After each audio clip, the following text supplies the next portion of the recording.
13.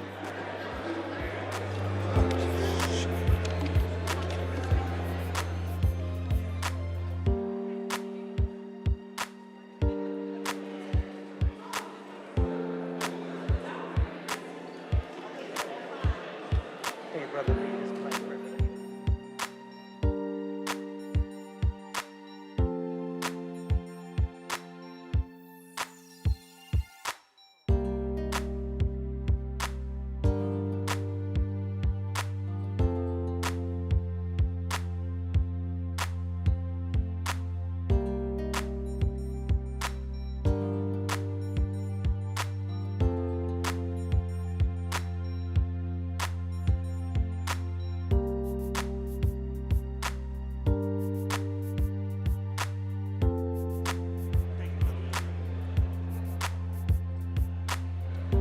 Good? You good? Bishop is here. Madam Clerk, please call the roll. Griffin, Here. Bishop, Conwell, Gray, Hairston, Harsh, House Jones, Jones, Casey, Kelly, Moorer, McCormack, Polensik, Santana, Slife, Spencer, Starr. You have a quorum, Mr. President. Thank you. Will everyone rise for a moment of silence followed by the Pledge of Allegiance?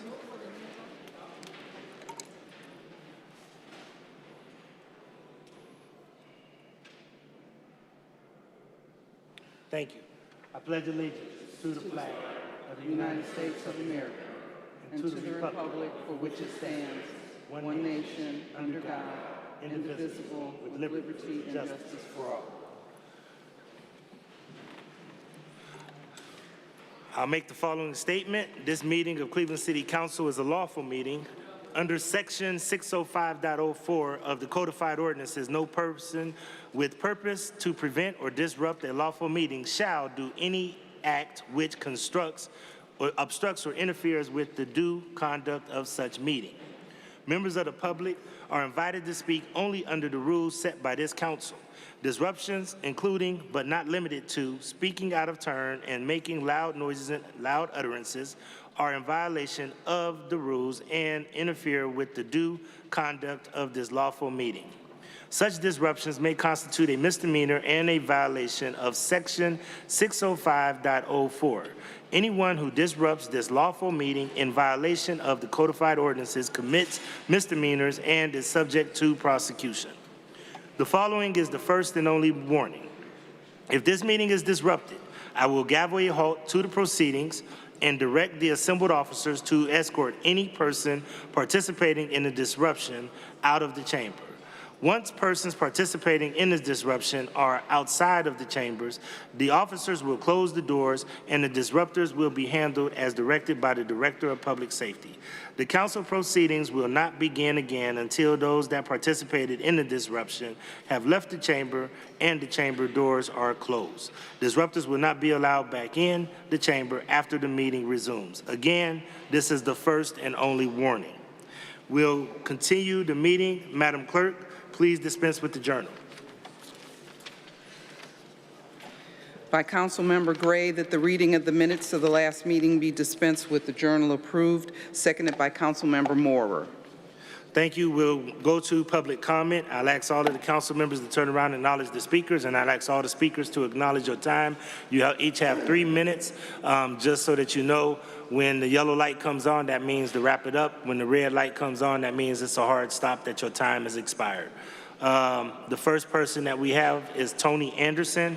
Tony Anderson is from Ward 15, and Tony is here to talk about the vacant CVS. Tony is not representing anyone, and he is not being paid by anyone. Tony, you have the floor. Good evening, council members. I'm here to voice my strong support for the proposed rezoning at 1022 Madison Avenue to allow for a new gas station development. This project will not only offer our community greater convenience, but it will also create jobs and generate tax revenue that can be reinvested into local services. Currently, residents have to travel farther for basic needs like refueling and picking up essential items. A nearby gas station will save time and reduce unnecessary travel, cutting down on traffic and emissions. Additionally, the construction and operation will bring short-term and long-term employment opportunities, supporting local families and businesses. The increased foot traffic can also benefit nearby shops, and the tax revenue generated can be used for community improvements. I understand environmental concerns, but modern gas stations are built to stringent standards, ensuring safety and environmental protection. This project is a positive step for revitalizing Madison Avenue, attracting further investment and meeting the needs of our growing community.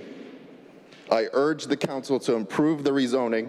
It's a smart investment in our neighborhood's future. Thank you for your time. Thank you. Next, we have Kayla Keith. Kayla Keith is from Ward 11. Kayla Keith is here to talk about the vacant CVS, not representing anyone, not being paid by anyone. Kayla, you have the floor. Hello. Good evening, council members. Thank you for giving me the opportunity to speak in strong support of the proposed rezoning on Madison and West Boulevard. I want to emphasize how vital this project is for economic health of our community and why we should all rally behind it. At its core, this project represents a significant investment in our local economy. Let's not forget that every time a new business opens up in our community, it creates a ripple effect that benefits us all. This gas station will create jobs during the construction phase and long after it opens, employing local workers for operational roles such as cashiers, maintenance staff, and management positions. These are real stable jobs that will help local families earn a livelihood, stimulate spending in nearby businesses, and contribute to the overall economic vibrancy of the area.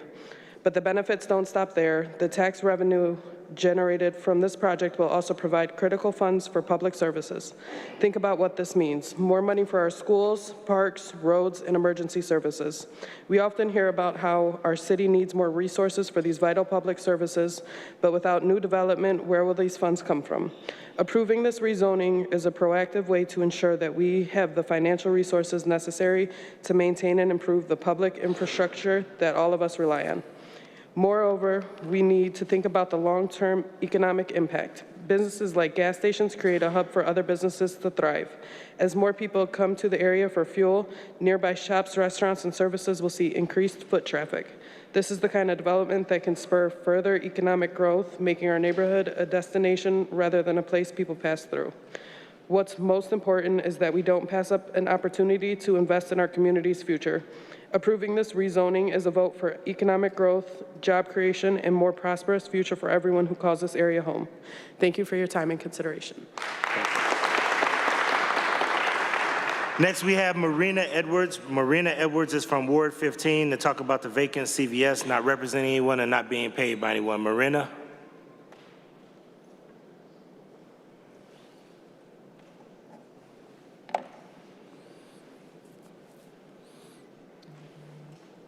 Good evening, council members. I stand before you today as a resident of this community.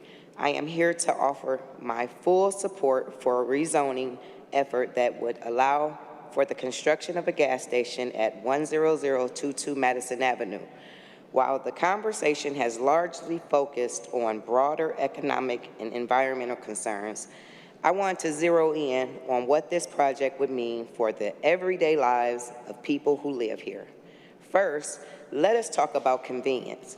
Right now, many of us have to travel further than necessary for basic services like gas, groceries, and quick stop necessities.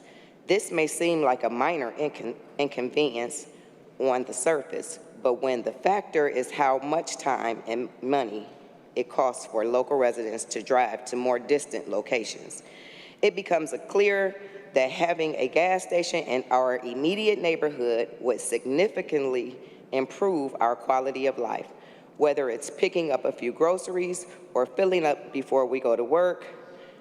This station would make daily errands more efficient and less stressful.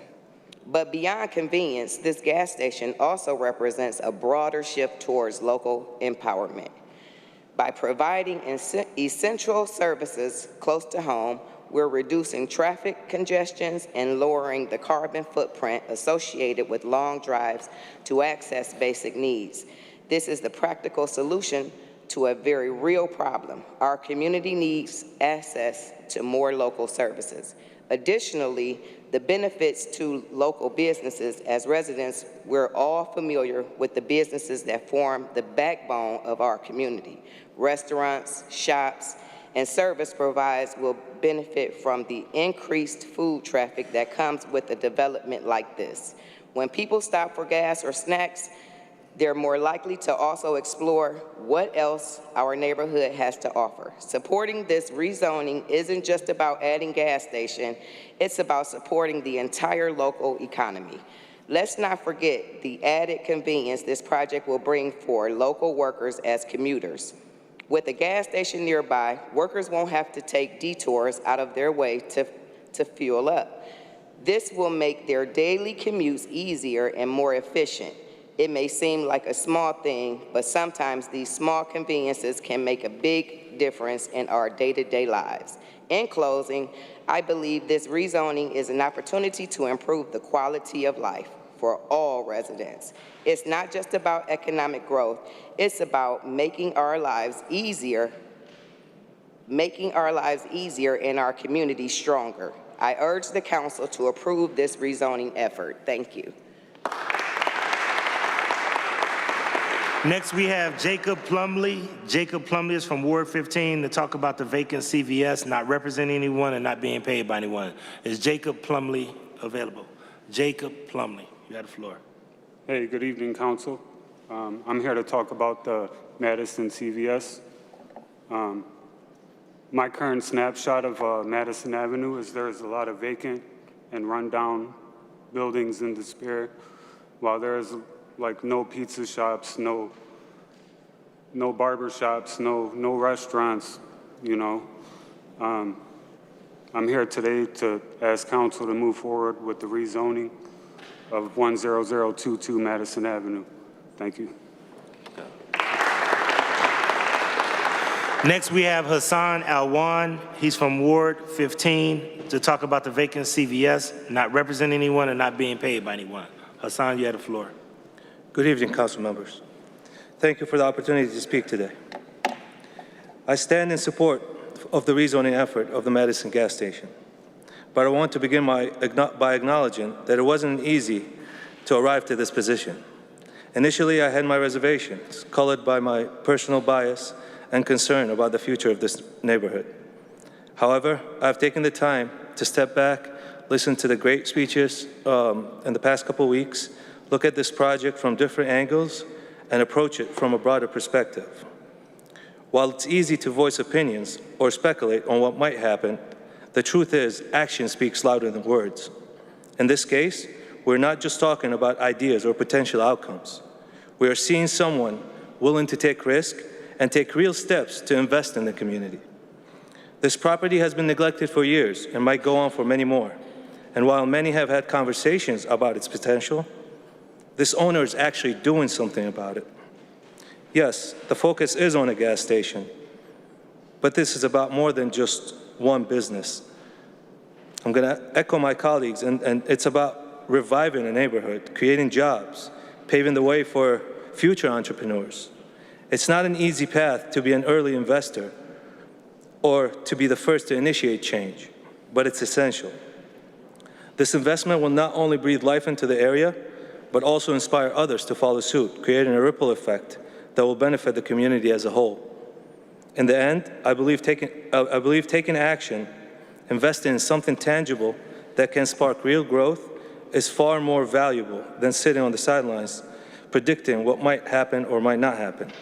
I commend the owner for taking this bold step, and I urge all of you to support this effort as we move forward to reviving this neighborhood. Thank you. Next, we have Sandy Osso. Sandy Osso is from Ward 11 to talk about the vacant CVS. Sandy is not representing anyone and not being paid by anyone. Sandy Osso. Sandy Osso.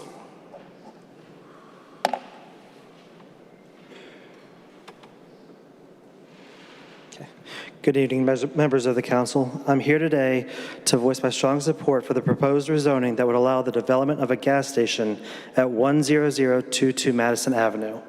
As someone who lives in close proximity to the site, I believe this will bring a significant benefits to our neighborhood, and it's important to clarify that the majority of opposition we've heard is not coming from those of us who live nearby, but rather from the same few individuals that are always complaining and believe they represent all the residents' interests, which is furthest from the truth. Let's start with the direct benefits to our local community. For those of us who live and work in the immediate vicinity, a gas station will provide much-needed convenience. Whether it's a quick stop for gas, picking up essential items, or grabbing a coffee before heading to work, this development will serve the everyday needs of local residents. Currently, many of us have to travel beyond our neighborhood to access these services, adding to traffic and wasting our time that we could be spending with our families.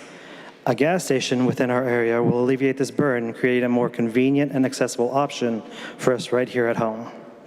I want to address the opposition to this project, which has been very vocal, but when you look closely, much of it comes from the same individuals and group who do not live close to the proposed site and are always opposed to many things. Many of the loudest voices are from several miles away and are not as directly impacted by this development as we are. As someone who lives within walking distance of the site, many of the neighbors and I support this project because we understand its value. We are the ones who will experience the benefits of this gas station in our everyday lives. It's easy for those who live further away to oppose a project that won't personally benefit them or be inconvenienced for them. But the reality is this gas station will serve our community, those of us who are nearby and will use it regularly. We know what our neighborhood needs, and we know that this development will enhance our quality of life. In conclusion, as a resident of this area, I'm asking the council to listen to the voices of those who are most affected by this proposal, those of us who live closest to the site. We support this rezoning because we know it will bring the convenience, the economic growth, and the long-term value to our neighborhood. The opposition, while understandable, is a few with loud voices, largely coming from outside the immediate area, and they will not fully appreciate the positive impact that this project will have on those of us who live and work in this area. Thank you for your time and consideration. I urge you to support this rezoning and help us bring these benefits to our community. Next, we have Stephanie Honeycutt. Stephanie Honeycutt is from Ward 11 to talk about the vacant CVS not representing anyone and not being paid by anyone.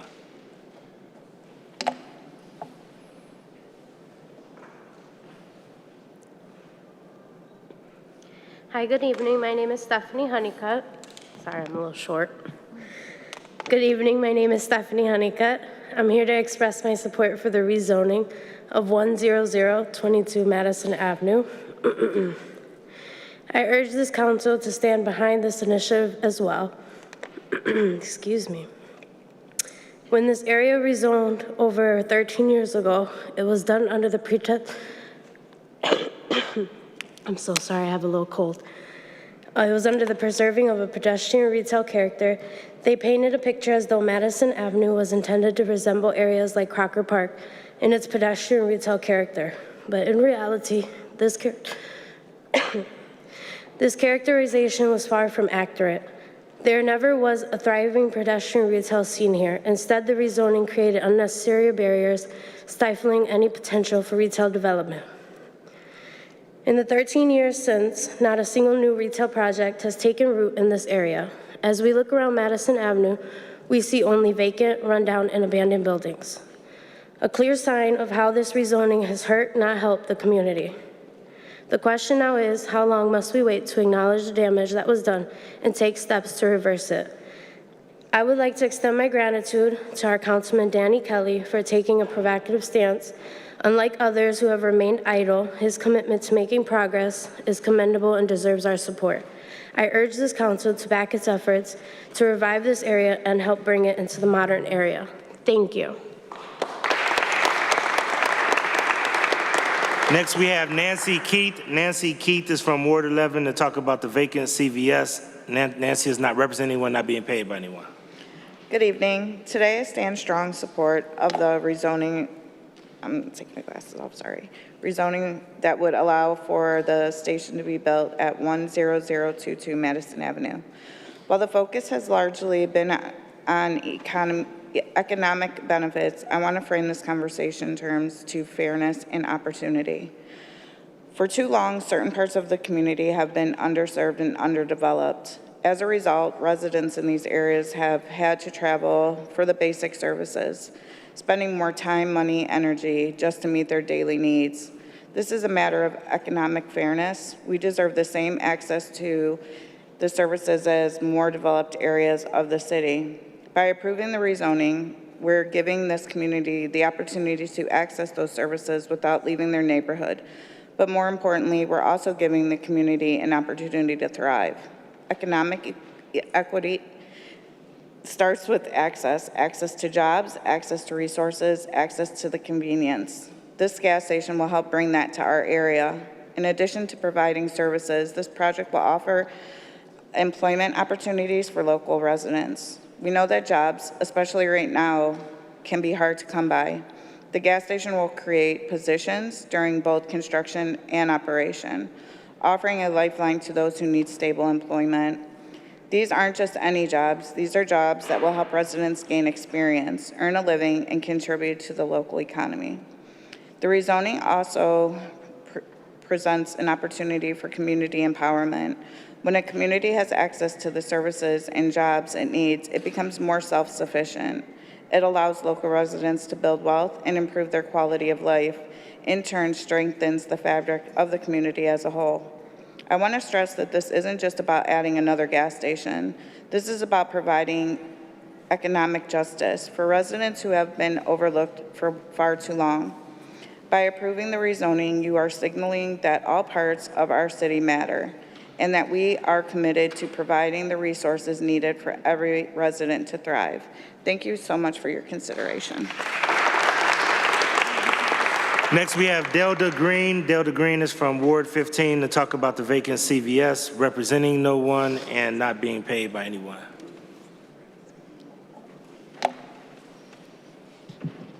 Thank you.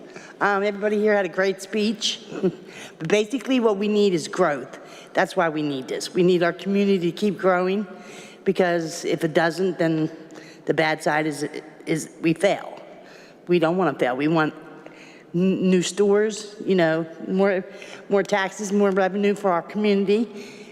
Basically, that's basically what we need. We need to keep growing, and this lets that happen. That's basically all I have to say.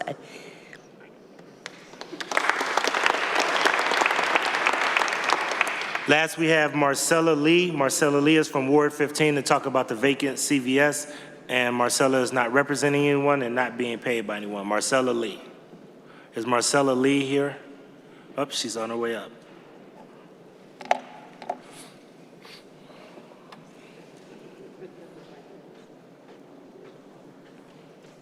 Good evening, council members. Good evening, everyone.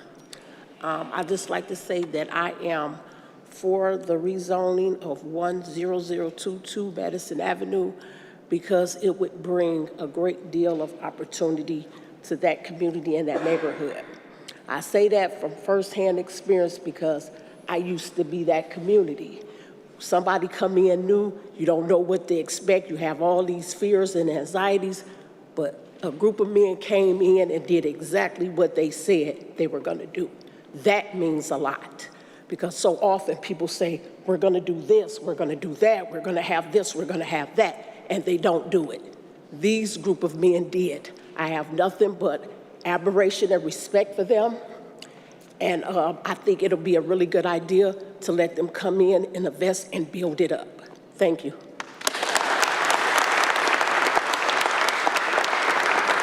That concludes public comment. Madam Clerk, please share communications.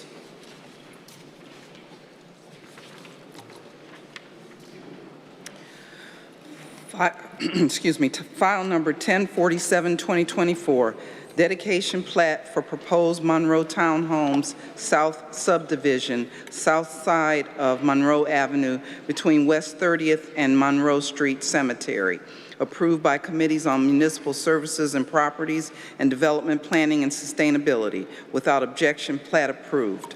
From the Ohio Division of Liquor Control, file number 1071, 2024, regarding a transfer of ownership application at 800 East 200th Street, Ward 8.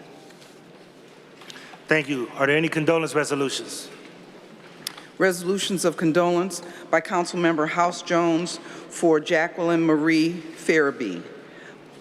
By all members of council for Edmund Kwame Bachwe. By Councilman Casey for Noreen Ann Sulzer Nee Sullivan. Thank you. Are there any other condolences? Please hold out a number for Dikembe Mutombo. So noted. Any other condolences? Seeing no other condolences, council members, please rise for a moment of silence.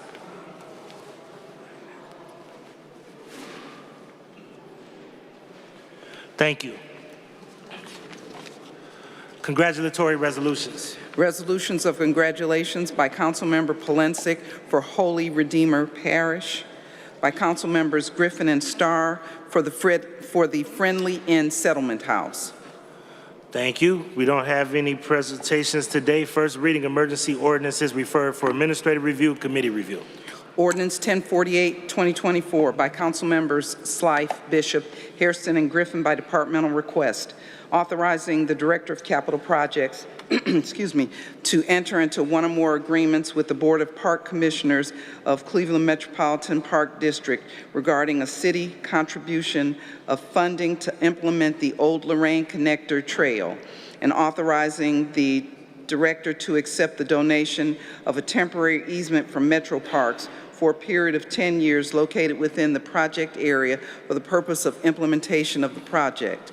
Ordinance 1049, 2024 by Councilmembers Polensek and Griffin by departmental request to amend the title in Section 1 of Ordinance 525, 2024 relating to a professional services contract to develop and implement young adult violence interventions and prevention programs and strategies for the Community Relations Board.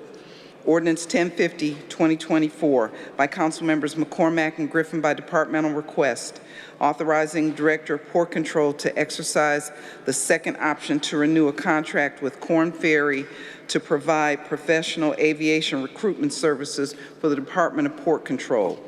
Ordinance 1051, 2024 by Councilmember Griffin by departmental request, authorizing the Director of Human Resources to enter into one or more contracts with MDX Medical, LLC, DBA Sapphire Digital, a Zealous company, to obtain a subscription or license to use the Smart Shopper program for city employees as part of employee health insurance benefits for Department of Human Resources for a period of 1 year with 3 one-year options to renew, exercisable by the Director of Human Resources. Ordinance 1052, 2024 by Councilmembers McCormack and Griffin by departmental request, authorizing Director of Port Control to enter into a lease agreement with Prospect International Airport Services Corporation for the lease of space located in the passenger terminal building at Cleveland Hopkins International Airport to support their wheelchair operations and other ancillary services for Delta Airlines and other airlines for a period of 2 years with 3 one-year options to renew, exercisable by the Director of Port Control.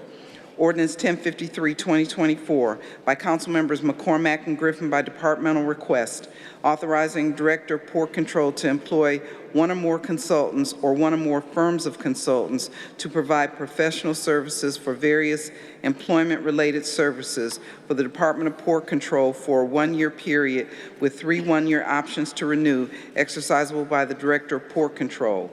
Ordinance 1054, 2024 by Councilmembers Casey and Griffin by departmental request, authorizing the purchase by one or more requirement contracts of labor and materials necessary to test, inspect, maintain, and repair bucket and derrick trucks for the Division of Cleveland Public Power, Department of Public Utilities for a period of 2 years.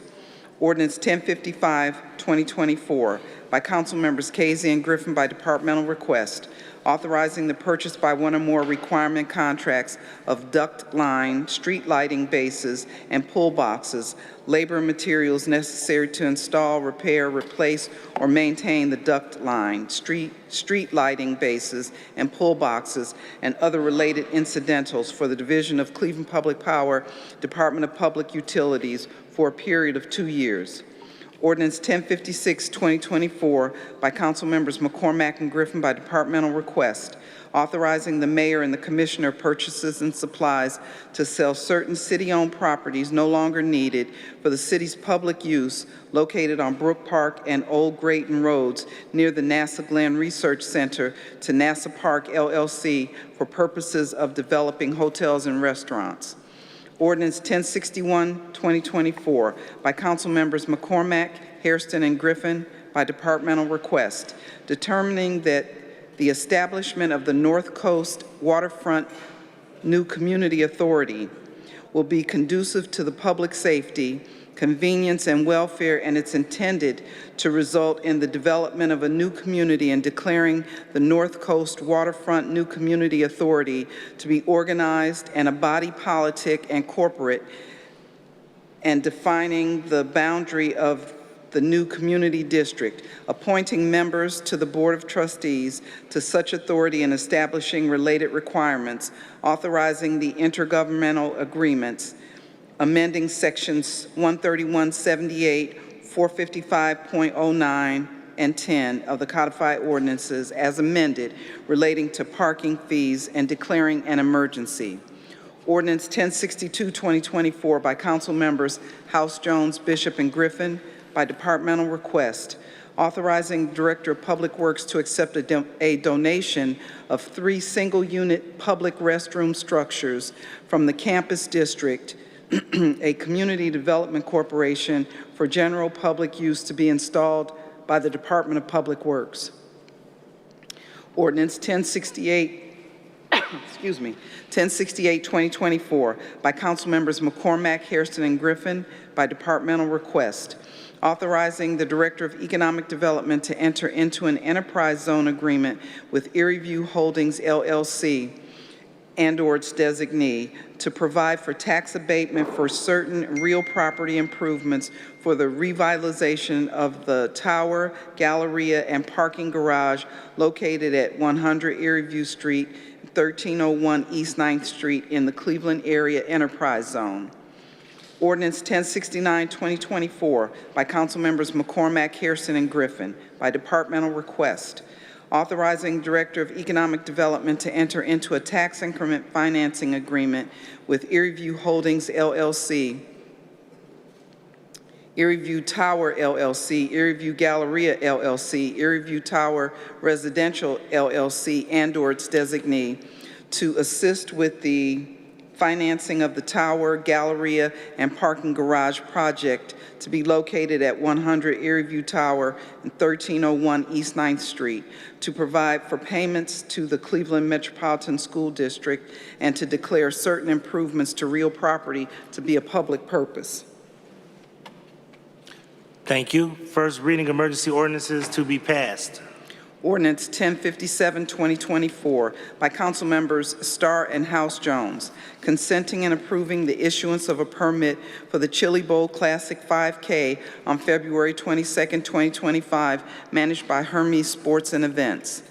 Ordinance 1058, 2024 by Council Members Bishop and Conwell, authorizing the issuance of a mobile permit to Salvatore Acevedo of Digital C to engage in mobile vending in Wards 2 and 9. Ordinance 1063, 2024, authorizing the Director of the Department of Community Development to enter into agreement with Famicos Foundation for the public purpose of providing the Collinwood Senior Health and Wellness Walkers Club through the use of Ward 10 casino revenue funds. Ordinance 1064, 2024 by Councilmember Griffin, authorizing the Director of Department of Community Development to enter into agreement with Fairfax Renaissance Development Corporation for the Fairfax Neighborhood Technology Training Center program through the use of Ward 6 casino revenue funds. Ordinance 1065, 2024 by Council Members Griffin and House Jones, authorizing the Director of Department of Community Development to enter into agreement with Dome Brook Watershed Partnership for the public purpose of providing the Family Fishing Day project through the use of Wards 6 and 7 casino revenue funds.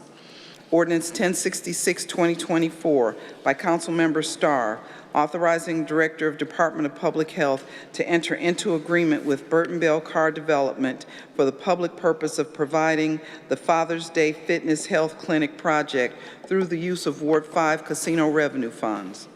Ordinance 1067, 2024, by Councilmember Spencer, authorizing the Director of Department of Community Development to enter into agreement with Northwest Neighborhoods Community Development Corporation for the public purpose of providing the historic Franklin West Clinton District program through the use of Ward 15 casino revenue funds. Ordinance 1070, 2024, by Councilmember Griffin, authorizing the Director of Department of Community Development to enter into agreement with Burton Bell Carr for the Buckeye Summer Health and Wellness Series through the use of Ward 6 casino revenue funds. Read the motion to suspend the rules. By Councilmember Gray, that the rules be suspended and the legislation just read be placed on final passage, seconded by Councilmember Moore. Call the roll. Griffin, Bishop, Conwell, Gray, Hairston, Harsh, House, Jones, Casey, Kelly, Moore, McCormack, Polensek, Santana, Slife, Spencer, Starr. 16 yeas. Call the roll on passage. Griffin, Bishop, Conwell, Gray, Hairston, Harsh, House, Jones, Casey, Kelly, Moore, McCormack, Polensek, Santana, Slife, Spencer, Starr. 16 yeas.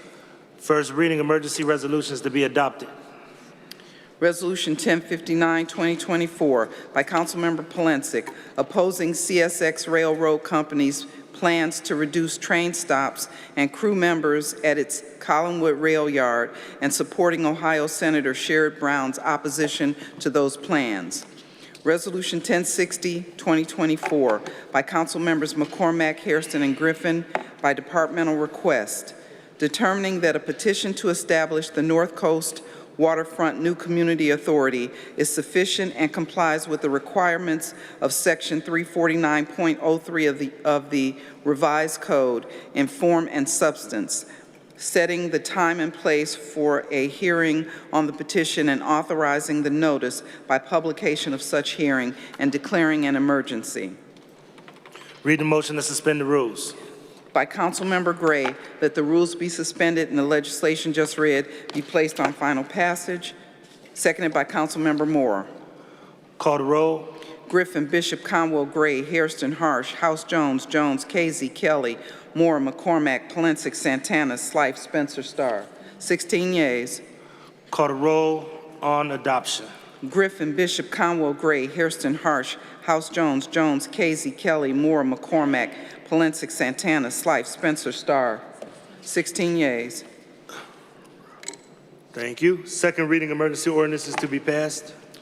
Ordinance 637, 2024, as amended, by Councilmembers Hairston and Griffin by departmental request, authorizing the Director of Community Development to enter into agreement with Cleveland Housing Investment Fund or its designee to provide development assistance to to provide partial funding of the Cleveland Housing Investment Fund. Ordinance 814, 2024, by Councilmembers Spencer, Bishop, and Hairston by departmental request, authorizing the Director of Capital Projects to issue a permit to Depot on the Detroit, LP, to encroach into the public right-of-way of Detroit Avenue by installing, using, and maintaining a concrete stairway.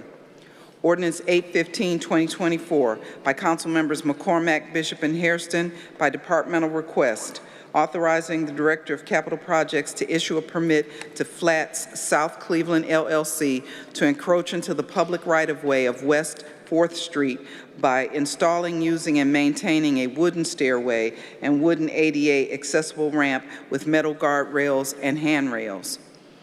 Ordinance 809, 2024, by Councilmembers McCormack, Bishop, Hairston, and Griffin by departmental request to change the name of a portion of West Roadway to Sherwin Way.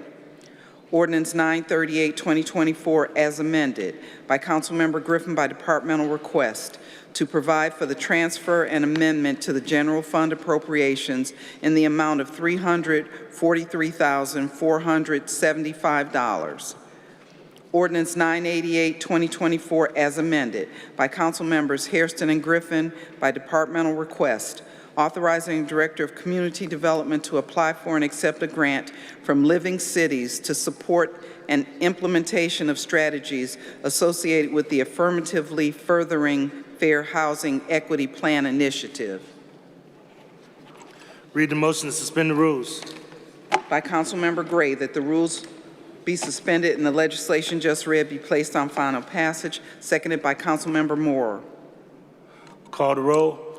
Griffin, Bishop, Conwell, Gray, Hairston, Harsh, House Jones, Jones, Casey, Kelly, Moore, McCormack, Polensek, Santana, Slife, Spencer, Starr. 16 yeas. Call the roll on passage. Griffin, Bishop, Conwell, Gray, Hairston, Harsh, House Jones, Jones, Casey, Kelly, Moore, McCormack, Polensek, Santana, Slife, Spencer, Starr. On 809-2024, 15 yeas, 1 nay. Yes.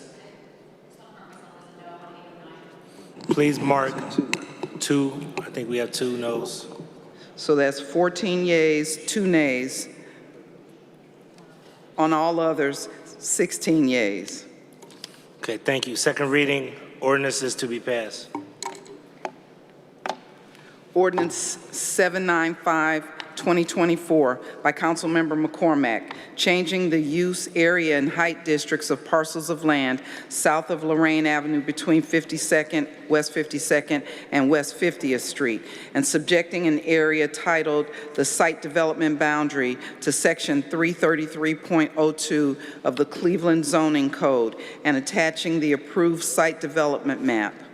Ordinance 796, 2024, by Councilmember Slife, changing the use, area, and height districts of parcels of land north and south of Lorraine Avenue between West 150th Street and Norfolk Southern Railroad, and extending the pedestrian, retail, and urban form overlay districts.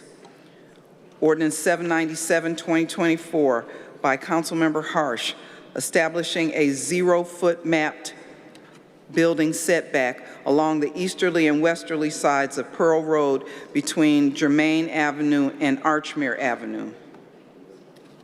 Read the motion to suspend the rules. By Councilmember Gray, that the rules be suspended and the legislation just read be placed on final passage, seconded by Councilmember Moore. Call the roll. Griffin, Bishop, Conwell, Gray, Hairston, Harsh, House Jones, Jones, Casey, Kelly, Moore, McCormack, Polensek, Santana, Slife, Spencer, Starr. 16 yeas. Call the roll on passage. Griffin, Bishop, Conwell, Gray, Hairston, Harsh, House Jones, Jones, Casey, Kelly, Moore, McCormack, Polensek, Santana, Slife, Spencer, Starr. 16 yeas. Second reading emergency resolution to be adopted. Resolution 831, 2024, by Council Members McCormack, Bishop, and Hairston by departmental request, declaring the intent to vacate a portion of West 48th Street Southwest and Ravine Court Southwest. Read the motion to suspend the rules. By Councilmember Gray, that the rules be suspended and the legislation just read be placed on final passage, seconded by Councilmember Moore. Call the roll. Griffin, Bishop, Conwell, Gray, Hairston, Harsh, House Jones, Jones, Casey, Kelly, Moore, McCormack, Polensek, Santana, Slife, Spencer, Starr. 16 yeas. Call the roll on adoption. Griffin, Bishop, Conwell, Gray, Hairston, Harsh, House Jones, Jones, Casey, Kelly, Moore, McCormack, Polensek, Santana, Slife, Spencer, Starr. 16 yeas. Thank you. We'll move to introductions, and I'm going to acknowledge, if we could, I know that his fellow four horsemen would want to announce him, but if State Representative Terrence Upchurch can stand up, please.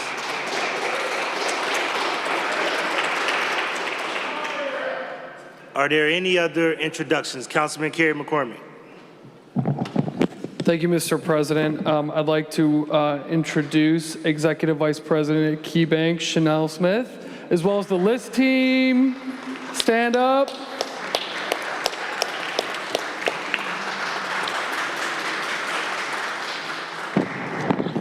Thank you, and I know the list team worked very hard on major housing projects, so appreciate your patience and time working with council, working with us, and commend Councilman Anthony Hairston for really rolling up his sleeves and working with you guys. Councilwoman Deborah Gray. Yes, I'd like to introduce Eric Walker, our precinct, committee person of Precinct L. Thank you. Councilman Polinsik, or is it Conwell? Yeah. Thank you, Mr. President. You know, Chanel is my resident neighbor, friend, lives on the great street of Ashbury, so you'll get 2 rounds of introductions, young lady. So with Chanel Smith, again, let's give her another round of applause. And then I see you, Chuck Conway. I see you back there, you looking at me, Chuck Conway. But he brought a young lady to meet with me last week at Glen Village, Vanessa Fitzgerald. She's interested in working with seniors. You can stand up so people can see you. Never, ever be afraid. Put your hand up. Vanessa Fitzgerald, thank you very much. Thank you. I don't see any more introductions. Are there any announcements? Any announcements? I do want to just thank everybody who was able to come out to the event for 1,000 Black Men Boots on the Ground last Saturday. I thought the event was a great success. Really had a lot of presence and a lot of folks did come out, so we want to continue to press that effort and just make sure that people get out to vote. Nonpartisan, just want to make sure that we encourage people to get out to vote, especially African American men and all people. We want them just to get out to vote, okay? Councilman Michael Polinsik, is this announcements or miscellaneous? Yes, Mr. Chairman. Mr. Chairman, remind everybody the Safety Committee will be meeting on Wednesday at 10 o'clock. We've also asked for a presentation and a briefing from the Director, the Chief of Police, pertaining to the street takeovers that took place on Saturday night and early Sunday morning, which is of great concern to this body and our constituents. We look forward to getting a briefing on that. Again, Wednesday at 10 o'clock. Thank you. Thank you, Councilman. We'll move to miscellaneous. Any miscellaneous? Miscellaneous, Councilman Kevin Conwell, Slife, Jones. I forgot to make this announcement. I'm very proud of him. Young Richard Starr, although you guys did lose to Glenville, Tar Blooders 54-0, and we had to call the game and you was talking trash. However, he will be speaking at a Youth in American Politics Shaping the Future, and it's Thursday, October the 15th at noon. And I will be there to support you, young Richard Starr, sitting back and watching you. Speaking at the City Club is a beautiful thing. Bring your photographers so that you can take pictures there. And I'm very, very proud of you. I'll definitely be there. And I mentioned to Councilmember Brian Casey, I wasn't going to talk about it because, when some people say they're not going to talk about things, I'm the one that, when I talk about Glenville beating St. Ed 28-27, I'm not going to talk about that. I'm just not going to talk about it. But I do feel another ring coming up here, We'll get another ring for the three-peat. Don't you see the three-peat coming up? We got 2 rings already. So what we do, we see a three-peat, isn't that right, Councilman Anthony Haskell? You can't be back there laughing, man. You see? We saying we beat you guys 54-0, and they had to call the games. So I said I wasn't going to talk about that with the mighty Tar Blooders, so I'm not going to talk about it. So I'll be quiet and I'll sit down, and I won't talk about your 54-0 loss, Councilmember Richard Starr. Thank you. I have Councilman Charles Slife. Thank you. I want to talk tonight about our public comment process. I've been a supporter of public comment since prior to us having public comment. I've derived a lot of value out of public comment. I take notes, I refer back to them. I've learned a lot of things from public comment of people bringing forward ideas. I think it was Mr. Houston, was in the back bringing forward some issue with utility poles. I think that we've found a lot of utility in public comment. But I rise tonight because I learned from staff last week that it seems the public comment slots for this week, all 10 of them were signed up when 2 individuals dropped off between them 10 forms. to sign up the 10 slots all in one fell swoop. And we've made very clear that when individuals are not present, people can't speak on their behalf.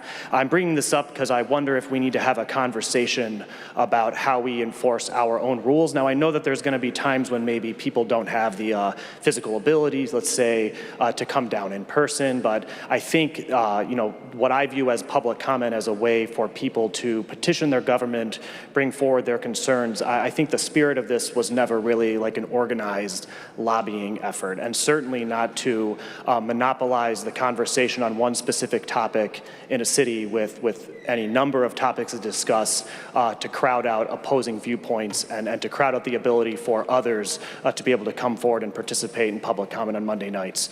So I'm bringing it forward to this body. I don't know if I have an exact solution at this point, but I'm not sure that two people being able to bring in 10 separately filled out forms, but being able to do that to fill up 10 slots in essentially 2 visits was really the intent of our sign-up process. So I just want to raise it as a concern of mine. Thanks. Thank you. And we will be looking at the process. I am aware of that it was a glitch last week. I will tell you that those same folks who were not able to sign up, who did sign up this week, could not sign up last week because of the same issue. So we are going to be looking at our process. I am aware that we do have to make sure that we look at it, so appreciate it. Thank you. Next we have Councilman Joseph Jones. Thank you, Mr. President. To the Mayor of the City of Cleveland, I rise. I want to talk a little bit about update on the gas station in Lee Harbor on East 175th Street. Had an opportunity to meet with the commander of the 4th District, Ralph Valentino, a good commander and a person who is vigilant and taking care of the needs of our community. And he shows what we all should be about in terms of public service, willing to serve, willing to be there, willing to answer the call for the work that needs to be done. So I'm appreciative that we have a good commander in the 4th District.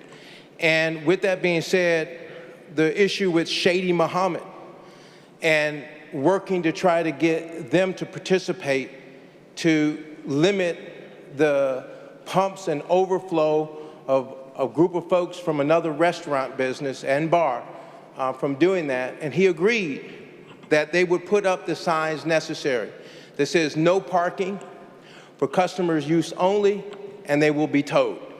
So I'm glad that it finally took 3 years for him to come to the proposition that in order to limit people from coming in and causing a problem at his business, that all he needs to do is to put those signs up. And once those signs are up, Mr. President, then he can call the police and say, these people are here, and these police officers will be there to do their work to make sure that tow truck company is there, and they're towing those vehicles that are in his business that are not supposed to be there, parked in his business, parked in the gas station, not allowing him to do business. Once that starts to happen, as you all know, people are not going to be parking their cars when they know it's going to get towed. And so I'm very thankful that we were able to come to that understanding. But talking about gas stations has been a challenge for me in Ward 1. And you may have heard me stand up and talk about it. But we need help from building and housing. We need help, Mayor, from building and housing. I have these gas stations that I'm going to, and I got to put on my code enforcement hat to deal with them not taking care of their properties, not enclosing their containers. Their businesses get an accident, they don't clean up the debris. I've had to personally go and take telephones down, those old telephones you used to have to go in, those old telephones you have to pick up on the street, still there leaning over, an eyesore. Our neighborhood and the citizens I represent have high expectations. And a lot of people don't realize all the phone calls we get as council members. They don't realize all the work that we do. They don't understand that we have to get up in the middle of the night and we have to deal with the issues of the administration, and then we hope that when we call the administration to get some assistance, we get it. And so for me, it's frustrating when I'm out there putting on my police cap, telling people they shouldn't park on vacant lots, knocking on the doors and telling them they should put their garbage cans and containers in, because the citizens are calling and complaining about it. So I do need help in building the housing to deal with our gas stations. And then lastly, maybe we should have a law that says we should have a restroom for men and women. We did have that at BP gas station.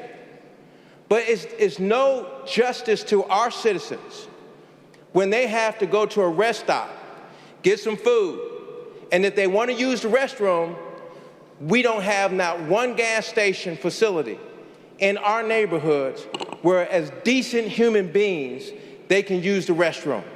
Now, I see it out in Shaker. I see it in Maple Heights. These are the communities that surround me. I see it in Garfield, but I don't see that in my neighborhood. So I've even asked the Shady Muhammad. I said, why don't you open up that men and women's facility at BP gas station? And we worked hard to put BP gas station on the map and build it out the way it is.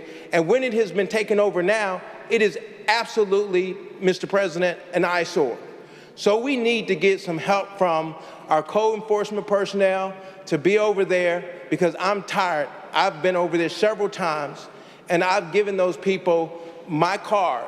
My cell phone, by the way, my personal cell phone is out there in the public.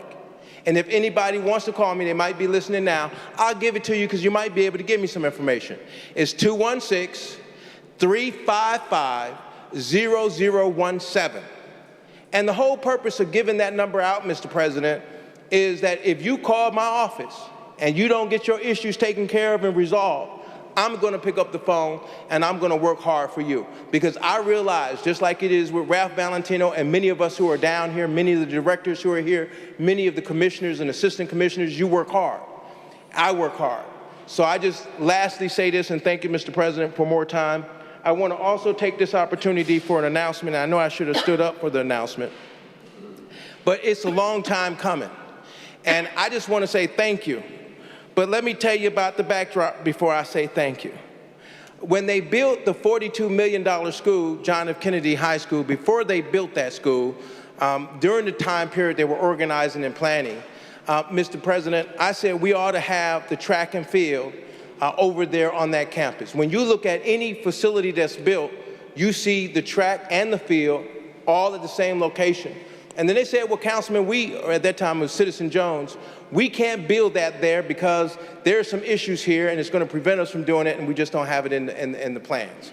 And so I'm thankful that through persistency and through Dr. Morgan and through this administration, Mayor Justin Beer, we appreciate, and we also invite you to the Step Up JFK Field groundbreaking that's going to be on October the 3rd.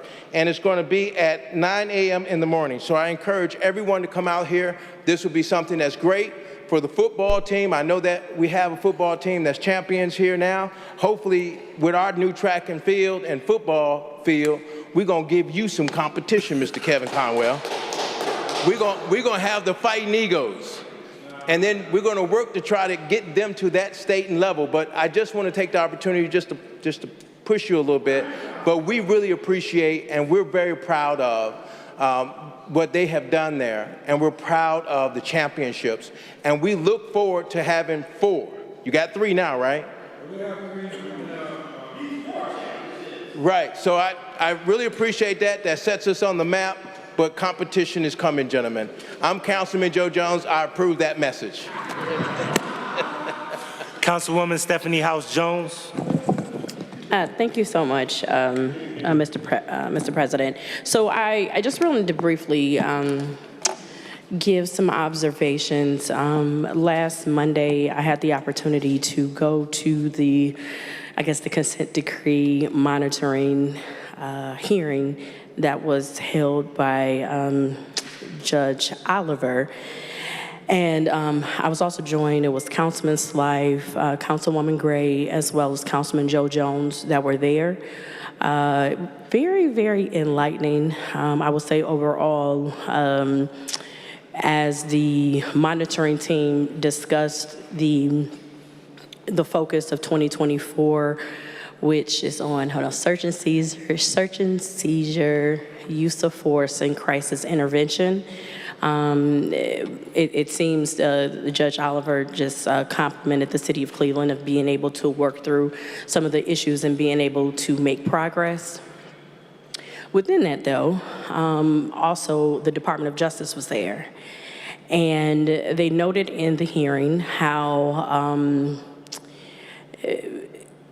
concern specifically on how the city of Cleveland does its personnel evaluations and promotions. And I'm going to say that just that section for me was a bit troubling.